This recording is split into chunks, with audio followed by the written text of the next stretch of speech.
নমস্কার, আমি সোমা। আপনাদের স্বাগত আমার ছোট্ট পরিবার সোমার রান্নাঘরে। আজ আমি আপনাদের সঙ্গে শেয়ার করে নিচ্ছি চিংড়ি মাছ দিয়ে পেঁয়াজ কলির রান্নার একটি রেসিপি। এটা খেতে হয় খুবই সুস্বাদু এবং বানানো খুব সহজ। আমার রান্নাটা পুরোটা দেখার জন্য অনুরোধ রইল। ভালো লাগলে অবশ্যই লাইক, শেয়ার ও কমেন্ট করে দেবেন এবং যারা আমার চ্যানেলে নতুন তারা অবশ্যই আমার চ্যানেলটি সাবস্ক্রাইব করে পাশে থাকবেন। প্রথমে আমি এখানে নিয়ে নিয়েছি 250 গ্রাম চিংড়ি মাছ। চিংড়ি মাছটা ভালো করে ধুয়ে নিয়েছি। এই রান্নার জন্য আমার আর লাগছে পেঁয়াজকলি, ফুলকপি, আলু, টমেটো, ধনেপাতা আর কড়াইশুঁটি। সমস্ত সবজিগুলোকে কেটে নিয়েছি।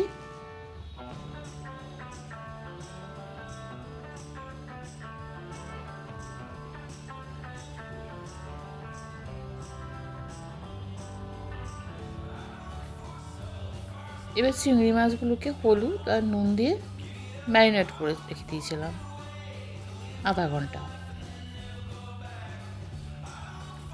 তারপর কড়ায় সর্ষের তেল দিয়ে চিংড়ি মাছগুলোকে লাল লাল করে ভেজে নেব।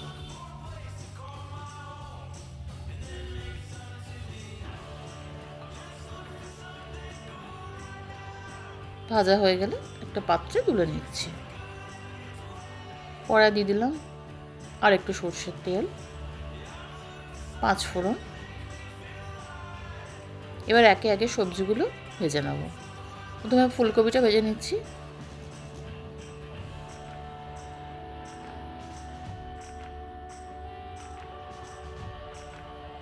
তারপর দিয়ে দিলাম এর মধ্যে আলু।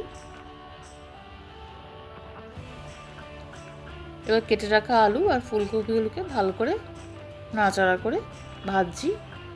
তারপর এর মধ্যে দিয়ে দিলাম পেঁয়াজকলি। কাটা পেঁয়াজকলিগুলোকে দিয়ে আবার নাড়াচাড়া করে সব সবজিগুলো ভাজতে থাকবো। এরপর দিয়ে দেবো কেটে রাখা টমেটোগুলো।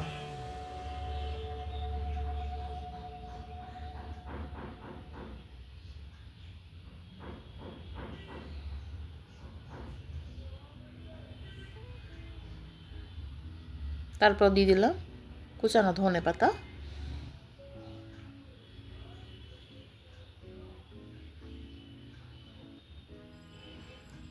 খুব ভালো করে নাড়াচাড়া করে মিশিয়ে নেব।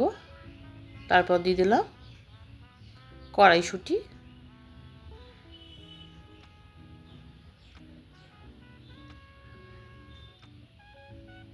শেষে দিয়ে দেবো ভেজে রাখা চিংড়ি মাছগুলো।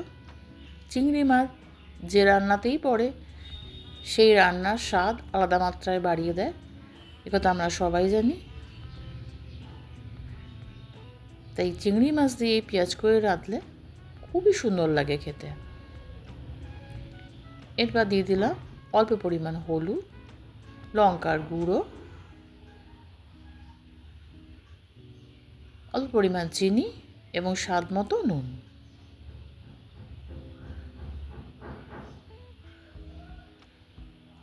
মশলাগুলোর সঙ্গে আলু, পেঁয়াজকলি, ফুলকপি সবটা খুব ভালো করে মিশিয়ে নেব। নাড়তে নাড়তে অর্ধেক ভাজা হয়ে যাবে,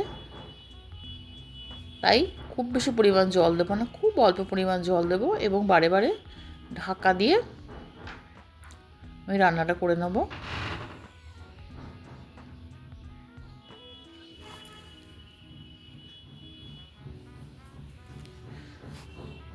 ঢাকাটা তুলে দেখাচ্ছি, হয়ে এসছে। জলটা একটু মরলেই নামিয়ে নেব।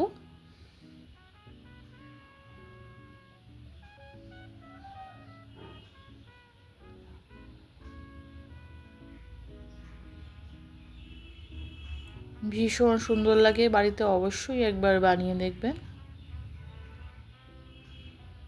আমার রান্নাটা হয়ে গেছে। একটা বড় আকারের পাত্রে নিয়ে নিয়েছি। ওপর থেকে ঝরিয়ে দিলাম ধনেপাতা। যেমন দেখতে সুন্দর লাগছে খেতেও তার থেকে অনেক বেশি সুন্দর।